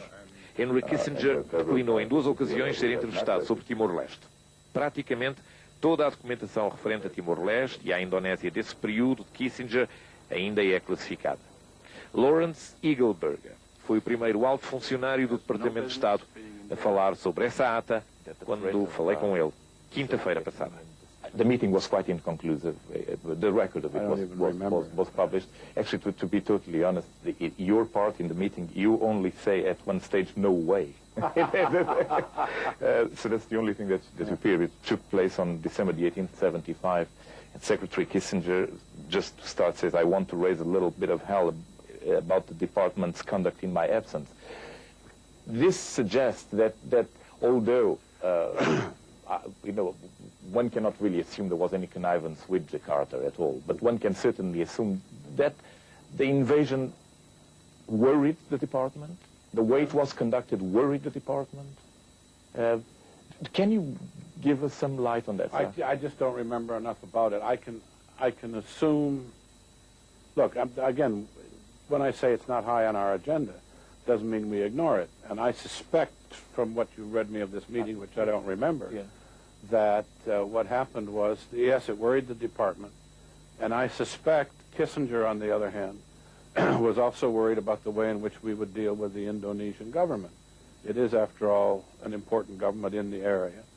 And dealing with it in ways that don't upset the bilateral relationship at the same time we're trying to deal with the Timor question would, I think, have been something on Henry's mind. Now, that doesn't mean that he was not upset about the Timor issue or wasn't, prepared to try to do something about it, but it is to say, and I would have shared the view at the time, you must be careful how you deal with the Indonesian government. They are important to us, number one, in the area, and number two, if you want to get them to change what they're doing, you have to be careful how you deal with them.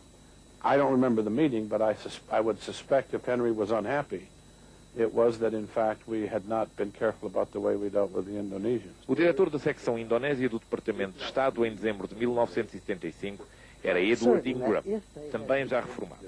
Was there any arrangement between, this is one of the theories that runs, yes, I know. Between the American administration at the time, Secretary of State Kissinger, namely, and the Indonesian government, President Ford and the Indonesian government? No, there was, to my knowledge, there was none at all. Would you know of it if there was any in your position at the State Department? No, I can't say certainly yes, of course. There are things that no one below the level of Secretary of State knows, but I would expect normally to be aware of it, to be aware of any such arrangement, if there were such an arrangement. I can't conclusively say no, there was no such arrangement, but I can say I knew of none, and I would normally be expected to know of it had there been one. At the same time, obviously, what goes on between foreign ministers is something that we at the lower levels aren't always familiar with, and aren't always brought into. But in this case, I can see no reason why we wouldn't be brought into it.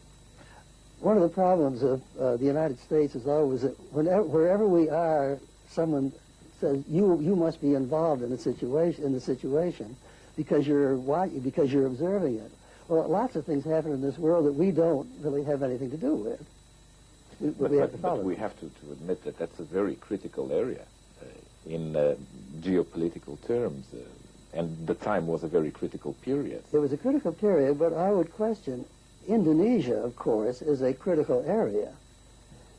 East Timor was not a particularly critical area, especially when you consider that this was one tiny little colony surrounded by Indonesia, a country hundreds of times the size, and so there was never any question of Fetterland being able to create serious trouble for Indonesia. The disparity was too great. What was your impression of the Portuguese reaction to the invasion? I can ask you the reason why I ask this question, because I've heard from American officials that some of the readings were that there was a relief in Lisbon, that the problem had found some sort of solution. At that time, the main outside opposition to the incorporation of East Timor into Indonesia, my recollection is it seemed to come not from Portugal so much as from Australia, and not from the Australian government, but from individuals in Australia. Now, Australia has a special relationship to Timor going back to World War II, and there are many Australians who have a special feeling about Timor. But my recollection, and I think this is... We're going back to 75, 76. Going back to 75, 76, yes. My recollection is that most of the outcry, to the extent there was an outcry, came from Australia. At least the most public outcry came from Australia rather than Portugal. Edward Ingram, diretor do Departamento de Estado responsável pela Indonésia na altura da invasão. E é assim, de habituação em habituação, chegamos à presidência de Ronald Reagan, em que, a 1 de novembro de 1988, é explicitada a política dos Estados Unidos para com Timor-Leste, num texto extraordinariamente ambíguo, que é, de facto, um excelente exemplo de diplomacia. Não reconhece, mas não ignora. Não condena, mas não aprova. Constata apenas. A embaixadora dos Estados Unidos em Portugal, Elizabeth Frawley Bagley, enunciou essa política tal como ela consta no Departamento de Estado, quando foi questionada sobre Timor pelo senador Claiborne Pell, na comissão que a confirmou no cargo. The position of the United States government is that the United States accepts Indonesia's incorporation of East Timor, while still maintaining that there has not been a valid act of self-determination on the part of the East Timorese themselves. E o que é que esta política significa? Coisas diferentes para pessoas diferentes. Secretário dos Direitos do Homem na presidência de Bush, George Bishop, transitou para o Conselho Nacional de Segurança na presidência de Clinton. As you know, the government of the United States considers East Timor to be part of Indonesia, but in East Timor and other parts of Indonesia, one would hope there will be increased respect for human rights. So we think that the matter of self-determination is out of the books for the moment. The United States government back in 1975 recognized the incorporation of East Timor into Indonesia, and that is our position. Entretanto, o drama de Timor-Leste continua a viver-se na América com os seus heróis e desapontamentos também. Desapontamentos como, por exemplo, o dia em que Bill Clinton, no Gabinete Oval, não fala de Timor-Leste numa altura em que recebia um laureado com o Prémio Nobel da Paz. Human rights also, sir. How do you plan to approach the occupation of East Timor by Indonesia, sir? Could you elaborate on that? How do you plan to approach the problem of East Timor? I don't want to talk about it today. We have discussed it, and we may have more to say about it later. Surpresa também quando, em Washington, o grande Nelson Mandela evita uma pergunta sobre Timor-Leste.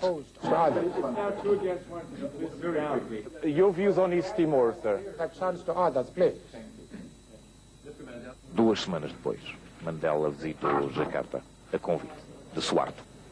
Mas as surpresas vieram também de Portugal, períodos houve onde parecia haver uma manifesta dificuldade em colocar a questão da Timor-Leste. A identidade europeia de Portugal e as responsabilidades com a União pareciam por vezes conflituais com aquilo que se dizia ser um dever nacional. Presidência portuguesa da CEE, em várias ocasiões, portugueses representaram a Europa em Washington. Essa Europa, representada por portugueses, não dava certamente prioridade a Timor. Ou era ajuda à União Soviética, ou era o GATT, e se havia algum tempo para bilateralidades, então falava-se de Angola ao almoço. Timor não foi falado nesta visita de Cavaco Silva aos Estados Unidos em 92. Eu vim aqui, como sabe, na qualidade de Presidente do Conselho Europeu, tendo sempre ao meu lado o Presidente da Comissão, Jacques Delors. Isso tornava muito difícil tratar com o Presidente Bush assuntos bilaterais. Como já tive a oportunidade de dizer, apenas durante o almoço falámos sobre o processo de paz em Angola. Um desenvolvimento cujo significado só o tempo poderá revelar são os contactos diretos entre a resistência timorense e o governo indonésio. Foram diplomaticamente desenhados em morosas negociações com o secretário-geral da ONU, Medea, entre Jakarta e Lisboa. O ministro indonésio vai finalmente encontrar-se com representantes da resistência timorense. O primeiro encontro foi em Nova Iorque e José Ramos Horta deu conta do significado que ele tinha para a resistência. O comandante Xanana Guzmão, apesar de que ele é preso, eu recebi ordens dele para vir à reunião e recebi diretivas. E o ministro Ali Alata sabe disto. De qualquer modo, é bom que este reconhecimento da existência afinal do nacionalismo timorense tenha tradução prática. José Ramos Horta, para a ONU, é uma entidade sem um reconhecimento específico, que entra na sede do Organismo Mundial em Nova Iorque, não pela área dos políticos, mas pela porta dos turistas. E ele é, francamente, mais do que isso. E também há heróis na história de Timor-Leste que diariamente se conta nos Estados Unidos. Brad Simpson é um herói. Todos os anos assinala o massacre de Santa Cruz com uma vigília de protesto em frente à Embaixada da Indonésia em Washington. É um estudante da Universidade de Georgetown. Brad Simpson, este ano, voltou a manifestar-se, desta vez por Clinton ir à Indonésia, e levou a manifestação à sua conclusão mais drástica, recriando o que se estava a passar na Embaixada dos Estados Unidos em Jakarta. Foi detido pela polícia dentro do recinto da Embaixada Indonésia em Washington. Bang Bang Yarimurti, indonésio, correspondente da revista Tempo de Jakarta, por várias vezes manifestou em Washington a sua preocupação com a ocupação indonésia de Timor-Leste. Uma das vezes foi ao microfone da RTP. A revista foi encerrada e Yarimurti mandado regressar. Michael Ratner, advogado de Nova Iorque, moveu uma ação sem precedentes contra um dos generais indonésios responsáveis pelo massacre de Dili, o general Sintong Panaintang. O general foi condenado pelo Tribunal de Boston pela morte de Kamal Bamadai, de 22 anos, no cemitério de Santa Cruz. Kamal trabalhava para uma ONG australiana, fazia trabalho humanitário em Timor. A ação foi movida pela mãe, Helen Todd. Clinton, este ano, foi confrontado com uma embaixada ocupada em Jakarta durante a reunião dos países da Comunidade Económica da Área do Pacífico. O maior e mais significativo embaraço internacional que o povo de Timor causou aos seus opressores. Clinton vestiu uma camisa de seda da Indochina e cumprimentou efusivamente, como todos os últimos 5 presidentes americanos o fizeram, o ditador de Jakarta. Quando é que a moral dos outros passa a ser também a de todos nós? Nos Estados Unidos, o fator determinante na mudança de atitude oficial foi o facto do massacre no cemitério de Santa Cruz ter sido testemunhado por 2 jornalistas americanos que conseguiram sobreviver à carnificina.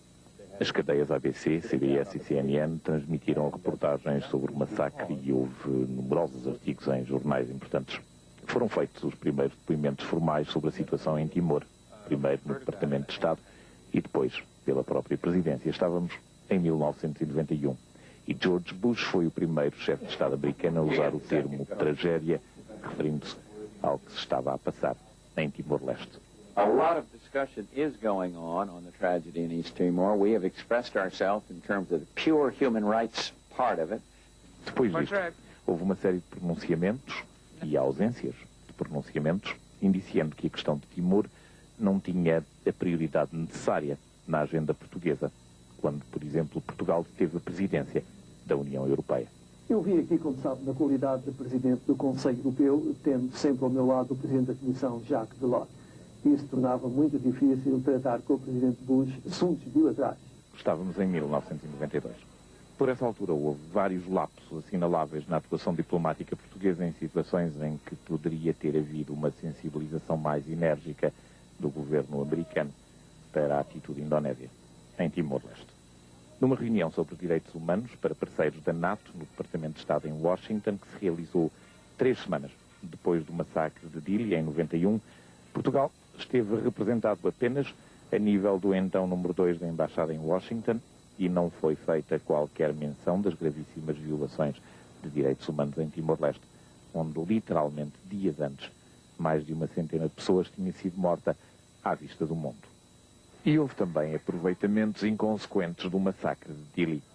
A viagem do chamado Lusitânia Expresso não chegou a fazer na altura notícia na América. Paul Sims era diretor de informação da cadeia Fox e ele acha que o protesto não foi coberto porque, como o protesto não se aproximou em intensidade, convicção e certamente consequência do massacre que lhe tinha dado origem. The protest in itself did not include, unfortunately, violence or anything that was of a magnitude of the original massacre that took place of the troops. Uma delegação parlamentar de Portugal vem a Washington, nessa altura, sem qualquer efeito prático sensível. E assim, por tentativa e erro, Portugal aprendia que, para a sua própria coerência em termos de política externa, algo tinha que ser feito com mais energia. Começaram as negociações de Timor, sob a égide das Nações Unidas, que iniciaram uma fase nova na atuação portuguesa, que pelo menos força aos indonésios, ao reconhecimento de facto de uma oposição em Timor-Leste. O Ministério dos Negócios Estrangeiros, então sob a direção de Durão Barroso, decide também contratar os serviços de uma empresa de relações públicas e lobbying em Washington, essencialmente para divulgar a questão de Timor-Leste na informação americana. Houve desde então alguma exposição do problema nos média em Washington e Nova York, mas tudo indica que o contrato do Ministério dos Estrangeiros com a Edelman, que terminou em outubro deste ano, não tenha sido renovado no dossiê de Timor, embora a empresa continue avançada pelo governo português, mas apenas para questões de imagem relacionadas com aspectos comerciais. O Ministério dos Estrangeiros nomeou também um representante especial para a questão de Timor, o diplomata Joaquim Santos. Em julho deste ano, na reunião anual do Comitê dos 24 da Assembleia Geral da ONU, Portugal foi acusado de não ter legitimidade para representar o território de Timor-Leste, dado o péssimo processo de descolonização que tinha empreendido em 1974. Joaquim Santos articulou pela primeira vez em público a posição do Estado português quanto à descolonização e quanto às suas responsabilidades na questão timorense. Rights of colonial peoples cannot be ignored using as an excuse any eventual wrongdoings or shortcomings of the administrative power. Otherwise, we will be turning upside down the Charter and relevant resolutions of the United Nations in the field of decolonization, which would be absurd. Um desenvolvimento recente poderá ter influência determinante no problema de Timor-Leste. O professor Freitas do Amaral, presidente da Assembleia Geral da ONU, tem discretamente levantado a questão de Timor aos mais altos níveis. E o drama dos timorenses está bem presente hoje nos círculos de opinião mais influentes do nosso mundo. Falámos sobre alguns problemas que nos preocupam, designadamente onde há guerra, onde há situações de guerra, como a Bósnia. Falámos de Angola, falámos de Timor. Ele mostrou-se muito conhecedor de todos os pormenores da situação, quer em Angola, quer em Timor. E eu não posso, naturalmente, revelar aquilo que ele me disse, mas posso dizer que fiquei satisfeito com o que eu vi. Mas a grande arma continua a ser a extraordinária fibra dos timorenses. O encontro da Comunidade Económica do Pacífico em Jacarta foi dominado pela questão de Timor porque timorenses ocuparam a embaixada americana na capital indonésia. E o regime de Jacarta nunca mais pode dizer que o problema é simplesmente uma invenção de oportunistas. As relações entre Washington e Jacarta estão atualmente mais marcadas que nunca pela questão de Timor. Suharto visitou a Casa Branca em outubro deste ano e foi recebido com frieza institucional. E Clinton discutiu com ele a questão de Timor-Leste. Well, the President did raise the issue of East Timor, continue to reflect our concern I'll leave it up to the Indonesian government to see if they wish to offer any response. Mário Soares tem, desde que é Presidente da República, sido um constante denunciante da tirania indonésia. No 50º aniversário da ONU, o Presidente de Portugal desafiou convenções e conveniências, chamando a questão ao pódio da mais histórica sessão da Assembleia Geral na história das Nações Unidas. Senhor Presidente, permita-me que refira a situação escandalosa que persiste no território não autónomo de Timor-Leste, que ainda aguarda a conclusão de um processo de descolonização brutalmente interrompido pela ocupação da Indonésia há 20 anos. Os indonésios detestaram. Every leader, in a very responsible way, looked backward but also looked forward on how to strengthen the United Nations. It was only the Portuguese president that raised an issue that we thought was not at all appropriate to raise the issue. Claiborne Pell, senador democrata de Rhode Island, tem sido o campeão da causa de Timor-Leste no Congresso dos Estados Unidos. Pell reforma-se no fim deste ano. Portugal e os timorenses perdem um influente aliado. Mário Soares efetuou de propósito uma curta deslocação a Rhode Island para garantir que o sucessor ideológico de Claiborne Pell no Congresso, o jovem democrata Patrick Kennedy, seria um continuador desta insubstituível ação no aparelho legislativo americano. It is up to us to ensure that the United States government's relations with the Indonesian government do not sanction this human rights abuses. Quanto à verdade sobre a questão de Timor, quanto à verdade sobre a gênese da descolonização portuguesa, ou a ausência da descolonização portuguesa, aí tem também havido alguma evolução nos últimos anos. Gerald Ford, presidente dos Estados Unidos, estava na Indonésia 24 horas antes da invasão e diz nada ter sabido dela. One of the television stations wants to go back to 1975 for a minute, if you will, a Portuguese language station. When in 1975 you visited Indonesia, did the Indonesian government indicate to you that they would invade East Timor immediately after your state visit? From RTP Television. When I was in Indonesia as a part of a Pacific trip in 1975, there was no word given to me by the Indonesian government that they were planning to execute an invasion of East Timor at the time. O que é mentira. Pelo menos, segundo o mais recente depoimento do seu próprio chefe da diplomacia, Henry Kissinger. We had no particular reason to say the Portuguese should stay there, and so when the Indonesians informed us, we neither said yes nor no. We were literally at the airport. O que também não é verdade.